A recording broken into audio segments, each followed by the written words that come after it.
ಆತ್ಮೀಯ ಸ್ನೇಹಿತರೆ, ತಮ್ಮದೇ ಆದ ಯೂಟ್ಯೂಬ್ ಚಾನಲ್ KSP ಸ್ಟಡಿ ಸರ್ಕಲ್ಗೆ ಸ್ವಾಗತ.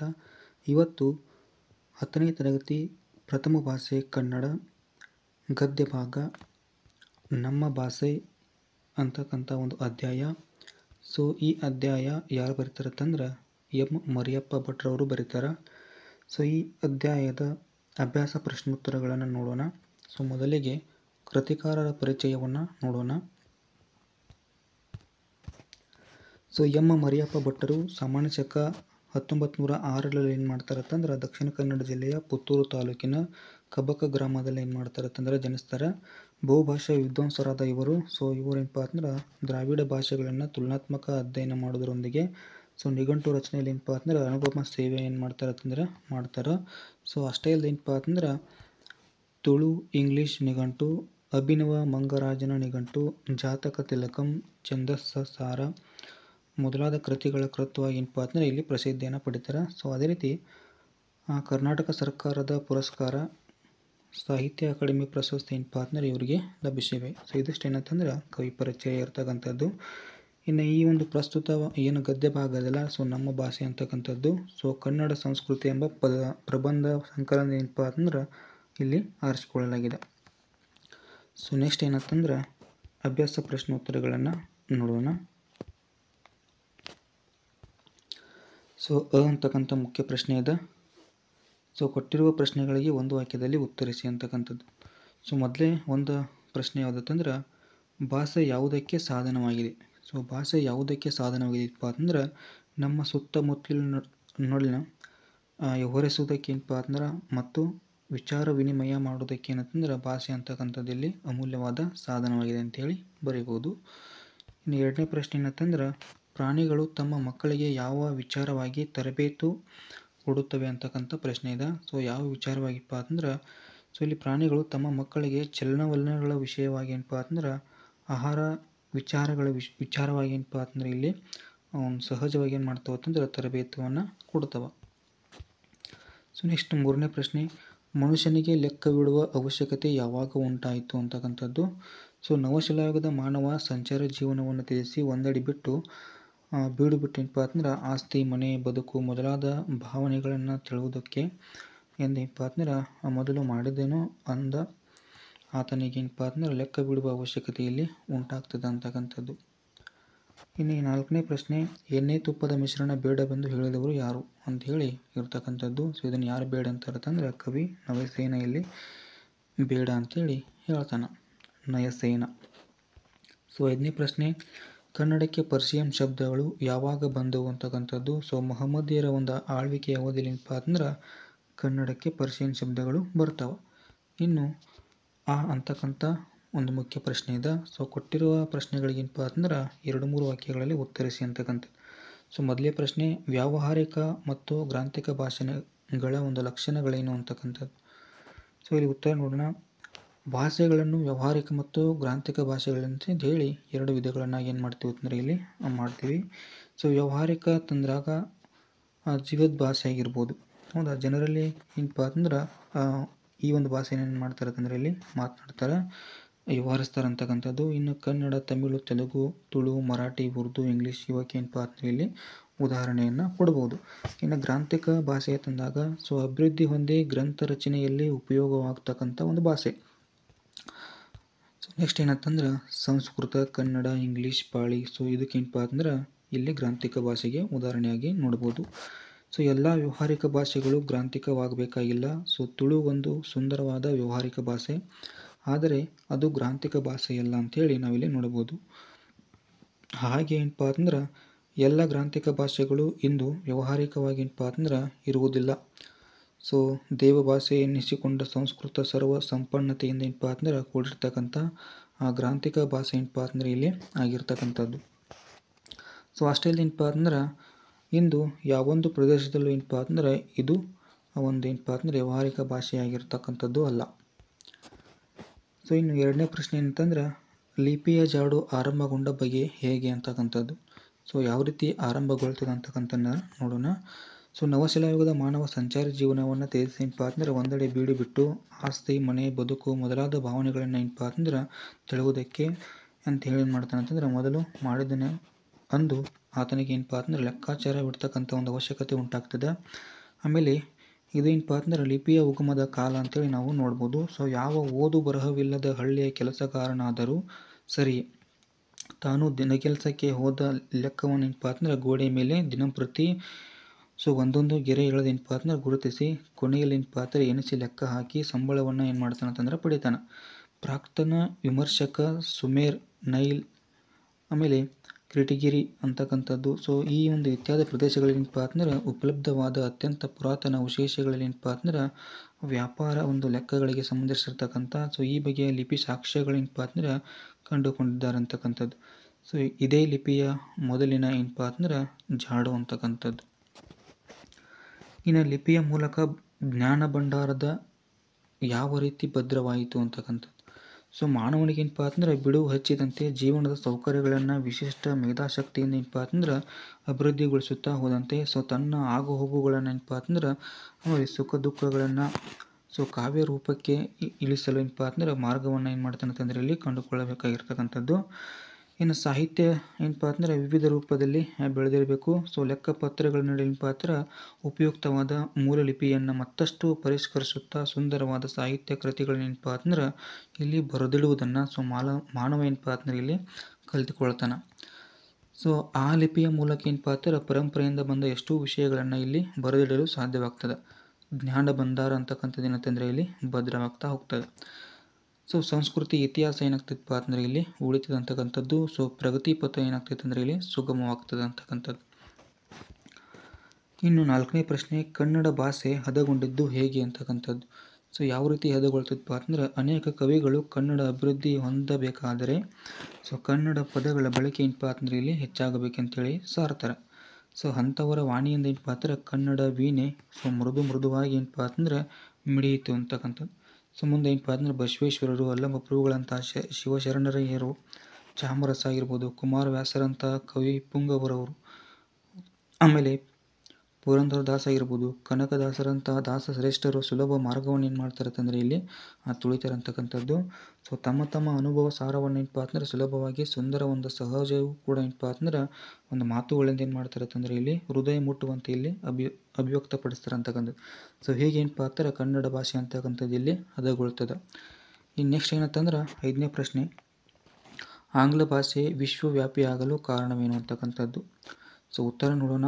ದೇಶ ವಿದೇಶಗಳ ಭಾಷೆ ಹಾಗೂ ಸಾಹಿತ್ಯ ಸಂಸ್ಕೃತಿಯನ್ನು ಆಂಗ್ಲ ಪಂಡಿತರು ಮುಕ್ತ ಮನಸ್ಸಿನಿಂದ ಏನು ಮಾಡ್ತಾರೆ ಅಂತಂದ್ರೆ ಅಭ್ಯಾಸವನ್ನು ಮಾಡ್ತಾರೆ. ಅದರ ಮೂಲಕ ಏನಪ್ಪ ಅಂದ್ರೆ ತಮ್ಮ ಭಾಷೆ ಸಾಹಿತ್ಯ ಏನಾಗ್ತಿತ್ತಪ್ಪ ಅಂದ್ರೆ ಇಲ್ಲಿ ಹಿಗ್ಗಿಸಿದರು ಅಂತಕ್ಕಂಥದ್ದು, ಅರಳಿಸಿದರು ಅಂತಕ್ಕಂಥದ್ದು. ಎಲ್ಲಕ್ಕೂ ಮೇಲಾಗಿ ಏನಪ್ಪ ಅಂದ್ರೆ ಮಹಾಮೇಧಾವಿಗಳು ತಮ್ಮ ಆಸೆ ಆಕಾಂಕ್ಷೆ ವಿಚಾರ ಮುಂತಾದವುಗಳನ್ನ ಏನಪ್ಪ ಅಂದ್ರೆ ಆ ಭಾಷೆಯ ಮುಖಾಂತರವಾಗಿ ಏನು ಮಾಡ್ತಾರೆ ಅಂತಂದ್ರೆ ಇಲ್ಲಿ ಹೇಳಬೇಕೆಂಬ ಉಜ್ವಲವಾಗಿರ್ತಕ್ಕಂಥ ಅಭಿಮಾನ ಉಳ್ಳವರಾಗಿದ್ದರು ಅಂತಕ್ಕಂಥದ್ದು. ಅದೇ ರೀತಿ ಆಂಗ್ಲ ವಿಜ್ಞಾನಿಗಳಾಗಿರ್ಬೋದು, ರಾಜಕಾರಣಿಗಳಾಗಿರ್ಬೋದು, ಅರ್ಥಶಾಸ್ತ್ರಜ್ಞರು ಹೀಗೆ ಏನು ಮಾಡ್ತಾರೆ ಅಂತಂದ್ರೆ ಎಲ್ಲರೂ ಕೂಡ ತಮ್ಮ ಭಾಷೆಯನ್ನು ಏನು ಮಾಡ್ತಾರೆ ಅಂತಂದರೆ ಇಲ್ಲಿ ಬೆಳೆಸಿದರ ಪರಿಣಾಮವಾಗಿ ಆ ಭಾಷೆ ಬೆಳೆದು ಇಂದು ಪ್ರಪಂಚದ ದೊಡ್ಡ ಭಾಷೆಗಳೇನಪ್ಪ ಅಂತಂದ್ರೆ ಒಂದಾಗಿದೆ. ಇದಕ್ಕೆಲ್ಲ ಆಂಗ್ಲ ಜನರ ಸಂಕಲ್ಪ ಆ ಕೃಷಿ ಕಾರಣವಂತೇಳಿ ಇಲ್ಲಿ ಹೇಳಬೇಕಾಗಿಲ್ಲ ಅಂತಕ್ಕಂಥದ್ದು. ಇನ್ನು ಮುಖ್ಯ ಪ್ರಶ್ನೆ ಈ ಅಂತಕ್ಕಂಥದ್ದು.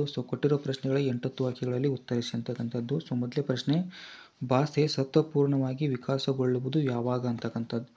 ಉತ್ತರ ನೋಡಿ. ಒಂದು ಭಾಷೆ ಸತ್ವಪೂರ್ಣ ಆಗಬೇಕಾದ್ರೆ ಅದನ್ನಾಡುವ ಜನ ಅಭಿಮಾನ ಏನಪ್ಪ ಅಂದರೆ ಬೆಳೆಸಿಕೊಳ್ಬೇಕು, ಶಾಲಿಗಳು ಆಮೇಲೆ ಪ್ರಯೋಗಶೀಲರು ಆಗಿರಬೇಕು ಅಂತಕ್ಕಂಥ. ಇನ್ನು 4-5 ಶತಮಾನಗಳ ಹಿಂದೆ ಏನಪ್ಪ ಅಂದ್ರೆ ಆಂಗ್ಲ ಭಾಷೆ ಯುರೋಪಿನ ಸಾಮಾನ್ಯ ಭಾಷೆಗಳಲ್ಲಿ ಒಂದಾಗಿತ್ತು ಅಂತಕ್ಕಂಥದ್ದು.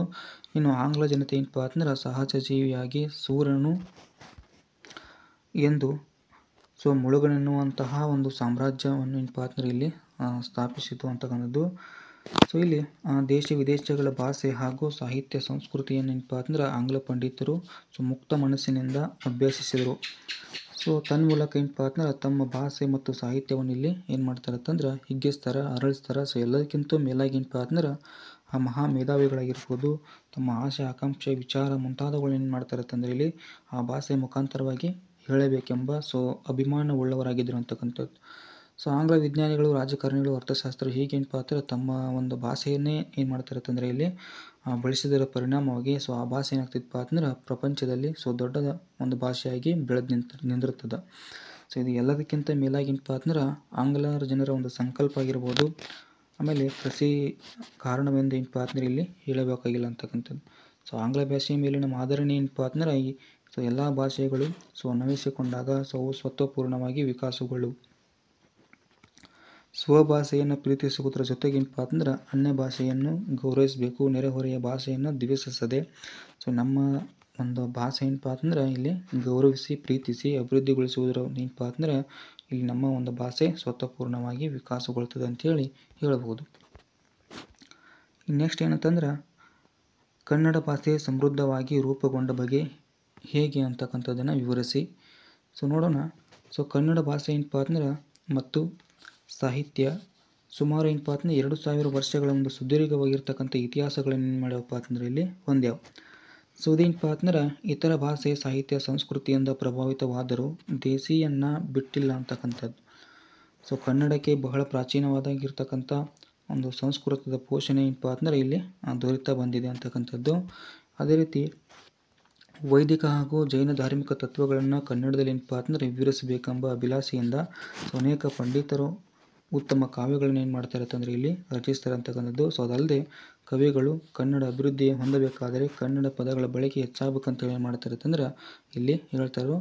ಆಮೇಲೆ ಅಂಥವರ ವಾಣಿಗಳಿಂದ ಏನಪ್ಪ ಅಂದ್ರೆ ಕನ್ನಡದ ವೀಣೆ ಮೃದುವಾಗಿ ಏನಪ್ಪ ಅಂದ್ರೆ ಇಲ್ಲಿ ಮಿಡಿತದ. ಮುಂದೆ ಏನಪ್ಪ ಅಂದ್ರೆ ಬಸವೇಶ್ವರರು, ಅಲ್ಲಮ ಪ್ರಭುಗಳಂಥ ಶಿವಶರಣರು ಏನಪ್ಪ ಅಂದ್ರೆ ಇಲ್ಲಿ, ಆಮೇಲೆ ಚಾಮರಸ ಆಗಿರ್ಬೋದು, ಕುಮಾರವ್ಯಾಸರಂಥ ಒಂದು ಕವಿ ಪುಂಗವರವರಾಗಿರ್ಬೋದು, ಪುರಂದರದಾಸರು, ಕನಕದಾಸರು, ಹೀಗೆ ದಾಸ ಶ್ರೇಷ್ಠರು ಏನಪ್ಪ ಅಂದ್ರೆ ಸುಲಭ ಮಾರ್ಗವನ್ನು ಏನು ಮಾಡ್ತಾರೆ ಅಂತಂದರೆ ಇಲ್ಲಿ ಕನ್ನಡ ಪರವಾಗಿ ತುಳಿತಾರೆ ಅಂತಕ್ಕಂಥದ್ದು. ಇನ್ನು ತಮ್ಮ ಅನುಭವಾಸಾರವಾಗಿ ಏನಪ್ಪ ಅಂದ್ರೆ ಸುಲಭವೂ, ಸುಂದರವೂ, ಸಹಜವೂ ಆಗಿರ್ತಕ್ಕಂಥ ಮಾತುಗಳಿಂದ ಏನಪ್ಪ ಅಂದ್ರೆ ಇಲ್ಲಿ ಹೃದಯ ಮುಟ್ಟುವಂತೆ ಏನು ಮಾಡ್ತಾರೆ ಅಂತಂದ್ರೆ ಭಾಷೆಯನ್ನು ಇಲ್ಲಿ ಅಭಿವೃದ್ಧಿ ಪಡಿಸ್ತಾರೆ ಅಂತಕ್ಕಂಥದ್ದು. ಆಮೇಲೆ ಸಜೀವ ಭಾಷೆಯು ಏನಪ್ಪ ಅಂದ್ರೆ ಅನ್ಯ ಭಾಷೆಗಳಿಂದ ಅಥವಾ ನೆರೆಹೊರೆಯ ಭಾಷೆಗಳಿಂದ ಏನಪ್ಪ ಅಂದ್ರೆ ಕೊಡುಗೆಯ ಒಂದು ವ್ಯವಹಾರ ಇಟ್ಟುಕೊಳ್ಳುವಂತೆ ಏನಪ್ಪ ಅಂದ್ರೆ ಕನ್ನಡವೂ ಕೂಡ ಸಂಸ್ಕೃತ, ಪ್ರಾಕೃತ ಭಾಷೆಗಳಿಂದ ಅನೇಕ ಶಬ್ದಗಳನ್ನು ಏನಪ್ಪ ಅಂದ್ರೆ ತನ್ನಲ್ಲಿ ಅಳವಡಿಸಿಕೊಂಡಿರ್ತಕ್ಕಂಥದ್ದು. ಇನ್ನು ಮಹಮ್ಮದಿಯರ ಒಂದು ಆಳ್ವಿಕೆ ಏನಪ್ಪ ಅಂದ್ರೆ ಅವಧಿಯಲ್ಲಿ ಪರ್ಷಿಯನ್ ಭಾಷೆಯಿಂದ ಅನೇಕ ಶಬ್ದಗಳು ಏನಪ್ಪ ಅಂದ್ರೆ ಇಲ್ಲಿ ಕನ್ನಡಕ್ಕೆ ಬಂದಿರತಕ್ಕಂಥದ್ದು. ಇನ್ನು ಅಸಂಖ್ಯಾತ ಇಂಗ್ಲೀಷ್ ಶಬ್ದಗಳು ಕನ್ನಡದ ಉಡುಪು ಏನಪ್ಪ ಅಂದ್ರೆ ಧರಿಸಿ ಒಳಗೆ ಏನಪ್ಪ ಅಂದ್ರೆ ಇಲ್ಲಿ ಬಂದು ಬಿಟ್ಟಿವೆ ಅಂತಕ್ಕಂಥದ್ದು. ಗಡಿ ಭಾಗದಲ್ಲಿರ್ತಕ್ಕಂಥ ತಮಿಳು, ತೆಲುಗು, ಮಲಯಾಳಂ, ಮರಾಠಿ ಭಾಷೆಗಳಿಂದ ಏನಪ್ಪ ಅಂದ್ರೆ ಕೂಡ ಇಲ್ಲಿ ಒಂದು ವ್ಯವಹಾರ ಏನಾಗ್ತಿತ್ತಪ್ಪ ಅಂದ್ರೆ ನಡೆಯುತ್ತಲೇ ಇರ್ತದೆ ಅಂತಕ್ಕಂಥದ್ದು. ಇನ್ನು ಸ್ವಂತ ಭಾಷೆಯ ಒಂದು ಪದಗಳು ನುಡಿಗಟ್ಟುಗಳಾಗಿ ಏನಪ್ಪ ಅಂದ್ರೆ ಬಳಸಲ್ಪಡುವುದರಿಂದ ಕನ್ನಡ ಭಾಷೆ ಸಮೃದ್ಧವಾಗಿ ಏನಾಗ್ತೈತೆ ಅಂದರೆ ಇಲ್ಲಿ ರೂಪುಗೊಳ್ತದೆ ಅಂತಕ್ಕಂಥದ್ದು. ಸಂದರ್ಭ ಸಾಮರಸ್ಯವನ್ನು ವಿವರಿಸಿ ಅಂತಕ್ಕಂಥದ್ದು ಇರತಕ್ಕಂಥದ್ದು. ಇಲ್ಲಿ ಸಂಸ್ಕೃತಿ ಇತಿಹಾಸ ಉಳಿಯಿತು ಅಂತಕ್ಕಂಥ ಒಂದು ಸಂದರ್ಭ ಇದೆ. ಉತ್ತರ ನೋಡಿ. ಈ ಮೇಲಿನ ವಾಕ್ಯ ಏನಪ್ಪ ಅಂದ್ರೆ ಎಂ ಮರಿಯಪ್ಪ ಭಟ್ರವರು ಬರೆದಿರ್ತಕ್ಕಂಥ ಕನ್ನಡ ಸಂಸ್ಕೃತಿ ಪ್ರಬಂಧ ಸಂಕಲನದಿಂದ ಏನಪ್ಪ ಅಂದ್ರೆ ಇಲ್ಲಿ ಆಯ್ದುಕೊಳ್ಳಲಾಗಿದೆ ಅಂತಕ್ಕಂಥದ್ದು. ಯಾವ ಗದ್ಯ ಭಾಗ ಅಂತಂದಾಗ ನಮ್ಮ ಭಾಷೆ ಅಂತಕ್ಕಂಥದ್ದು. ಇಲ್ಲಿ ಸಂದರ್ಭವನ್ನು ನೋಡಿದಾಗ ಏನಪ್ಪ ಅಂದ್ರೆ ಈ ಮಾತನ್ನು ಲೇಖಕರು ಏನಪ್ಪ ಅಂದ್ರೆ ಲಿಪಿಯ ಮೂಲಕ ಜ್ಞಾನ ಭಂಡಾರ ಏನಾಗ್ತದೆ ಅಂದರೆ ಇಲ್ಲಿ ಭದ್ರವಾಗ್ತದೆ ಅಂತಕ್ಕಂಥ ಹೇಳೋದ್ರ ಒಂದು ಸಂದರ್ಭದಲ್ಲಿ ಇಲ್ಲಿ ಹೇಳ್ತಾರೆ ಅಂತಕ್ಕಂಥದ್ದು. ಮಾನವನಿಗೆ ಏನಪ್ಪ ಅಂದ್ರೆ ಬಿಡುವು ಹೆಚ್ಚಿದಂತೆ ಜೀವನದ ಸೌಕರ್ಯಗಳನ್ನು ಅಭಿವೃದ್ಧಿಪಡಿಸಿಕೊಳ್ಳುತ್ತಾ ತನ್ನ ಜೀವನದ ಆಗು ಹೋಗುಗಳನ್ನು, ಸುಖ ದುಃಖಗಳನ್ನು ಕಾವ್ಯ ರೂಪಕ್ಕೆ ಏನು ಮಾಡ್ತಾರೆ ಅಂತಂದರೆ ಇಲ್ಲಿ ಇಳಿಸತೊಡಗಿದಾಗ ಸಾಹಿತ್ಯ ವಿವಿಧ ರೂಪದಲ್ಲಿ ಏನಪ್ಪ ಅಂದರೆ ಬೆಳಿಬೋದು. ಲೆಕ್ಕಪತ್ರಗಳನ್ನು ನೀಡಲು ಉಪಯುಕ್ತವಾದ ಮೂಲ ಲಿಪಿಗಳನ್ನು ಮತ್ತಷ್ಟು ಪರಿಷ್ಕೃತಗೊಳಿಸುತ್ತಾ ಸುಂದರವಾದ ಸಾಹಿತ್ಯ ಕೃತಿಗಳನ್ನು ಬರೆದಿಡುವುದನ್ನು ಏನಪ್ಪ ಅಂದ್ರೆ ಮಾನವ ಕಲಿತುಕೊಂಡ. ಲಿಪಿಯ ಮೂಲಕ ಏನಪ್ಪ ಅಂದ್ರೆ ಪರಂಪರೆಯಿಂದ ಬಂದ ಎಷ್ಟೋ ವಿಷಯಗಳನ್ನು ಬರೆದಿಡಲು ಸಾಧ್ಯವಾಗಿ ಜ್ಞಾನ ಭಂಡಾರ ಏನಾಗ್ತದೆ ಅಂದರೆ ಇಲ್ಲಿ ಭದ್ರವಾಗ್ತದೆ ಅಂಥೇಳಿ ಹೇಳುವಾಗ ಲೇಖಕರು ಏನು ಮಾಡ್ತಾರೆ ಅಂತಂದ್ರೆ ಈ ಮೇಲಿನ ವಾಕ್ಯವನ್ನು ಏನು ಮಾಡ್ತಾರೆ ಅಂತಂದರೆ ಇಲ್ಲಿ ಹೇಳ್ತಾರೆ. ಇನ್ನು ಸ್ವಾರಸ್ಯವನ್ನು ನೋಡೋಣ. ಮಾನವ ಲಿಪಿಯನ್ನು ಕಂಡು ಹಿಡಿಯುವುದರಿಂದ ನಮ್ಮ ಪರಂಪರೆಯಿಂದ ಬಂದ ವಿಷಯಗಳು ಬರೆದಿಡಲು ಏನಪ್ಪ ಅಂದ್ರೆ ಸಾಧ್ಯವಾಗುವುದರ ಪರಿಣಾಮವಾಗಿ ನಮ್ಮ ಒಂದು ಜ್ಞಾನ ಭಂಡಾರ ಭದ್ರವಾದುದಲ್ಲದೆ ನಮ್ಮ ಸಂಸ್ಕೃತಿ ಇತಿಹಾಸ ಏನಾಗ್ತದಪ್ಪ ಅಂದರೆ ಇಲ್ಲಿ ಉಳಿತದೆ ಮತ್ತು ಪ್ರಗತಿ ಪಥ ಒಂದು ಸುಗಮವಾಗ್ತದೆ ಅಂಥೇಳಿ ಇಲ್ಲಿ ಸ್ವಾರಸ್ಯವಾಗಿ ಏನಪ್ಪ ಅಂದ್ರೆ ಮೂಡಿ ಬಂದಿರತಕ್ಕಂಥದ್ದು. ಇನ್ನು ಎರಡನೇ ಪ್ರಶ್ನೆ, ತುಕ್ಕದೆ ಬೆರೆಸಿ ಧೃತಮುಮಂ ತೈಲಮುಮ್ಮಂ ಅಂತಕ್ಕಂಥ ಸೊ ಏನಂತೆ ಅಂತಂದ್ರೆ ಇಲ್ಲಿ ಸಂದರ್ಭ ಕೊಟ್ಟಿದ್ದಾರೆ. ಸೊ ಈ ಮೇಲಿನ ವಾಕ್ಯ ಏನಪ್ಪ ಅಂತಂದ್ರೆ ಸೇಮ್. ಸೊ ಎಂ ಮರಿಯಪ್ಪ ಭಟ್ನವರು ಕನ್ನಡ ಸಂಸ್ಕೃತಿ ಎಂಬ ಪ್ರಬಂಧ ಸಂಕಲನದಿಂದ ಏನಪ್ಪ ಅಂತಂದ್ರೆ ಇಲ್ಲಿ ಆರಿಸಲಾಗಿದೆ. ಸೊ ಗದ್ಯವಾಗ ನಮ್ಮ ಭಾಷೆ. ಸೊ ಸಂದರ್ಭವನ್ನು ನೋಡೋಣ. ಕನ್ನಡಕ್ಕೆ ಬಹಳ ಪ್ರಾಚೀನ ಕಾಲದಿಂದ ಏನಪ್ಪ ಅಂತಂದ್ರೆ ಸಂಸ್ಕೃತದ ಪೋಷಣೆ ದೊರೆಯುತ್ತಾ ಬಂದಿದೆ. ಸೊ ವೈದಿಕ ಮತ್ತು ಜೈನ ಧಾರ್ಮಿಕ ತತ್ವಗಳನ್ನು ಕನ್ನಡದಲ್ಲಿ ವಿವರಿಸಬೇಕೆಂಬ ಅಭಿಲಾಷೆಯಿಂದ ಸೊ ಉತ್ತಮ ಕಾವ್ಯಗಳನ್ನು ರಚಿಸಿ ಸೊ ಪಂಡಿತರಲ್ಲಿ ಏನಪ್ಪ ಅಂತಂದ್ರೆ ಅನೇಕ ಕನ್ನಡವನ್ನು ಸಂಸ್ಕೃತಮಯವನ್ನಾಗಿ ಏನಪ್ಪ ಅಂತಂದ್ರೆ ಮಾಡಿದ್ದರಿಂದ ಸೊ ಕನ್ನಡ ಮಾತ್ರ ಏನಪ್ಪ ಅಂತಂದ್ರೆ ತಿಳಿದವರಿಗೆ ಅವರ ರಚನೆ ಕಬ್ಬಿಣದ ಕಡಲೆ ಆಯಿತು ಅಂತಕ್ಕಂಥದ್ದು. ಸೊ ಅವರ ಉದ್ದುದ್ದ ವಾಕ್ಯಗಳಲ್ಲಿ ಏನಪ್ಪ ಅಂತಂದ್ರೆ ಎಲ್ಲ ಸಂಸ್ಕೃತ ಶಬ್ದಗಳಿವೆ. ಇಂತಹ ಪರಿಸ್ಥಿತಿಯನ್ನು ಗಮನಿಸಿ ಸೊ 12ನೇ ಶತಮಾನದ ಒಂದು ನಯಸೇನ ಅಂತಕ್ಕಂಥ ಕವಿ ಏನಪ್ಪ ಅಂತಂದ್ರೆ ನಮಗೆ ತುಪ್ಪವೂ ಬೇಕು ಎಣ್ಣೆಯೂ ಬೇಕು, ಸಂಸ್ಕೃತವೂ ಬೇಕು ಕನ್ನಡವೂ ಬೇಕು ಅಂಥೇಳಿ ಏನು ಮಾಡ್ತಾರೆ ಅಂತಂದರೆ ಹೇಳ್ತಾರೆ. ಸೊ ಆದರೆ ಎಣ್ಣೆ ತುಪ್ಪದ ಅಸಾಧು ಮಿಶ್ರಣ ಬೇಡ ಅಂಥೇಳಿ ಸೊ ಈ ಒಂದು ಮೇಲಿನಂತ ಏನು ಮಾಡ್ತಾರೆ ಅಂತಂದ್ರೆ ಇಲ್ಲಿ ಹೇಳ್ತಾರೆ. ಇನ್ನು ಸ್ವಾರಸ್ಯವನ್ನು ನೋಡೋಣ. ಸೊ ಕವಿಗಳು ಕನ್ನಡದಲ್ಲಿ ಕಾವ್ಯ ರಚಿಸಬೇಕೆಂದರೆ ಸಂಪೂರ್ಣವಾಗಿ ಕನ್ನಡದಲ್ಲೇ ರಚಿಸಲಿ, ಸಂಸ್ಕೃತದಲ್ಲಿ ರಚಿಸಬೇಕೆಂದರೆ ಸಂಸ್ಕೃತದಲ್ಲೇ ರಚಿಸಲಿ. ಎಣ್ಣೆ ತುಪ್ಪದ ಆಸ್ವಾದು ಮಿಶ್ರಣದಂತೆ ಕನ್ನಡ ಸಂಸ್ಕೃತ ಪದಗಳ ಮಿಶ್ರ ಸೊ ಬೆಳಕೆ ಏನಪ್ಪ ಅಂತಂದ್ರೆ ಇಲ್ಲಿ ಬೇಡವಂಥೇಳಿ ನಯಸೇನನ ಒಂದು ಅಭಿಮತ ಸ್ವಾರಸ್ಯ ಪೂರ್ಣವಾಗಿ ಏನಪ್ಪ ಅಂತಂದ್ರೆ ಇಲ್ಲಿ ಈ ವಾಕ್ಯದಲ್ಲಿ ಮೂಡಿ ಬರುತ್ತದೆ ಅಂತಕ್ಕಂಥದ್ದು. ಇದಿಷ್ಟು ಸ್ವಾರಸ್ಯ ಆಯಿತು. ಇನ್ನು ಮುಂದಿನ ಪ್ರಶ್ನೆ ಏನಂತಂದ್ರೆ ಸಿಗುರು ತೆಗೆದ ಕಬ್ಬಿನಂತೆ ಉಷ್ಣ ಅಳಿದ ಹಾಲಿನಂತೆ ಅಂತಕ್ಕಂಥ ಒಂದು ಸಂದರ್ಭ ಇದೆ. ಸೊ ಉತ್ತರ ನೋಡಿ. ಸೊ ಆಯ್ಕೆ ಏನಂತಂದ್ರೆ ಸೇಮ್ ಮರಿಯಪ್ಪ ಭಟ್ನವರು ಸೊ ಏನಪ್ಪ ಅಂತಂದ್ರೆ ಕನ್ನಡ ಸಂಸ್ಕೃತಿ ಅಂತಕ್ಕಂಥ ಪ್ರಬಂಧ ಸಂಕಲನದಿಂದ ಆರಿಸಲಾದ ನಮ್ಮ ಭಾಷೆ ಗದ್ಯ ಭಾಗದಿಂದ ಆಯ್ದುಕೊಳ್ಳಲಾಗಿದೆ. ಇನ್ನು ಸಂದರ್ಭವನ್ನು ನೋಡಿ. ಸೊ ಕನ್ನಡ ಅಭಿವೃದ್ಧಿ ಹೊಂದಬೇಕಾದರೆ ಕನ್ನಡದ ಪದಗಳ ಬಳಕೆ ಏನಪ್ಪ ಅಂತಂದ್ರೆ ಇಲ್ಲಿ ಹೆಚ್ಚಾಗಲೇಬೇಕು ಅಂಥೇಳಿ ಕವಿಗಳ ಒಂದು ವಾಣಿಯಿಂದ ಕನ್ನಡದ ವೀಣೆ ಏನಪ್ಪ ಅಂತಂದ್ರೆ ಮೃದುವಾಗಿ ನಡೆಯಿತು. ಸೊ ಬಸವೇಶ್ವರರು ಅಲ್ಲಮ ಪ್ರಭುಗಳಂಥ ಶರಣವಯ್ಯರು ಏನಪ್ಪ ಅಂತಂದ್ರೆ ಇಲ್ಲಿ ಆಮೇಲೆ ಚಾಮರಸ ಕುಮಾರವ್ಯಾಸರಂಥ ಕವಿ ಪುಂಗವರವರು ಪುರಂದರದಾಸ ಕನಕದಾಸರಂತಕ್ಕಂಥ ದಾಸಶ್ರೇಷ್ಠರು ಸೊ ತಮ್ಮ ಅನುಭವ ಸಾರವನ್ನು ಏನು ಮಾಡ್ತಾರೆ ಅಂತಂದರೆ ಇಲ್ಲಿ ಸುಲಭವಾಗಿ ಸುಂದರವಾಗಿ ಸಹಜವಾಗಿ ಸೊ ಮಾತುಗಳಿಂದ ಏನಪ್ಪ ಅಂತಂದರೆ ಇಲ್ಲಿ ಹೃದಯ ಮುಟ್ಟುವಂತೆ ಏನು ಮಾಡ್ತಾರೆ ಅಂತಂದರೆ ಇಲ್ಲಿ ಅಭಿವೃದ್ಧಿಪಡಿಸ್ತಾರೆ. ಸೊ ಹೀಗೆ ಕನ್ನಡ ಭಾಷೆ ಹದಗೊಂಡಿದ್ದರಿಂದ ಏನಪ್ಪ ಅಂತಂದ್ರೆ ಅದು ಸುಲಿದ ಬಾಳೆಹಣ್ಣಿನಂತೆ, ಸಿಗುರು ತೆಗೆದ ಕಬ್ಬಿನಂತೆ, ಉಷ್ಣ ಅಳಿದ ಹಾಲಿನಂತೆ ಸುಲಭವೂ ರುಚಿಯುಳ್ಳದ್ದು ಆಗಿದೆ ಅಂತಕ್ಕಂಥದ್ದು. ಸೊ ಇಲ್ಲಿ ಕವಿಗಳು ಏನು ಮಾಡ್ತಾರೆ ಅಂತಂದರೆ ಈ ಮೇಲಿನಂತೆ ಹೇಳ್ತಾರೆ. ಇನ್ನು ಸ್ವಾರಸ್ಯ ನೋಡಿ.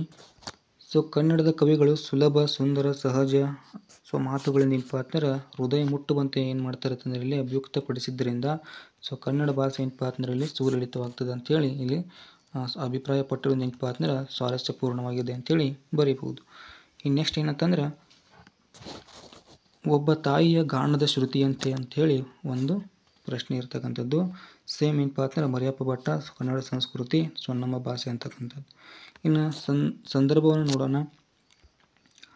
ಸ್ವಭಾಷೆಯನ್ನು ಪ್ರೀತಿಸಬೇಕು, ಗೌರವಿಸಬೇಕು, ಬೆಳೆಸಬೇಕು ಅಂದರೆ ಸೊ ಅನ್ಯ ಭಾಷೆಗಳನ್ನು ತಿರಸ್ಕರಿಸಬೇಕು ಅಂತೇಳಿ ಅರ್ಥವಲ್ಲ. ಸೊ ಭಾಷೆಗಳಲ್ಲಿ ಮೇಲೆ ಕೀಳು ಎಂಬುದಿಲ್ಲ. ಸೊ 4 ಜನ ಮಾತನಾಡುತ್ತಿದ್ದ ಭಾಷೆಗೂ 40 ಜನ ಮಾತನಾಡುತ್ತಿದ್ದ ಭಾಷೆಗೂ ಸತ್ಯ ಮತ್ತು ಸತ್ಯದೃಷ್ಟಿಯಿಂದ ಅಂತರವೇ ಇಲ್ಲ. ಸೊ ಎಲ್ಲ ಭಾಷೆಗಳಿಗೂ ಒಬ್ಬ ತಾಯಿಯೇ ಒಂದು ಗಾನದ ಶ್ರುತಿಯಂತೆ ಅಷ್ಟೇ ಮಹತ್ವವಿದೆ ಅಂಥೇಳಿ ಇಲ್ಲಿ ಲೇಖಕರು ಮೇಲಿನಂತೆ ಹೇಳ್ತಾರೆ. ಇನ್ನು ಸ್ವಾರಸ್ಯವನ್ನು ನೋಡೋಣ. ಸೊ ಗಾನದಲ್ಲಿ ಶ್ರುತಿಗೆ ಹೇಗೆ ಮಹತ್ವ ಇದೆಯೋ ಅದೇ ರೀತಿ ಏನಪ್ಪ ಅಂತಂದರೆ ಮನುಷ್ಯನಿಗೆ ಭಾಷೆ ಏನಪ್ಪ ಅಂತಂದ್ರೆ ಇಲ್ಲಿ ಬಹಳ ಮುಖ್ಯವಾಗಿದೆ ಅಂತೇಳಿ ನಾವು ನೋಡ್ಬೋದು.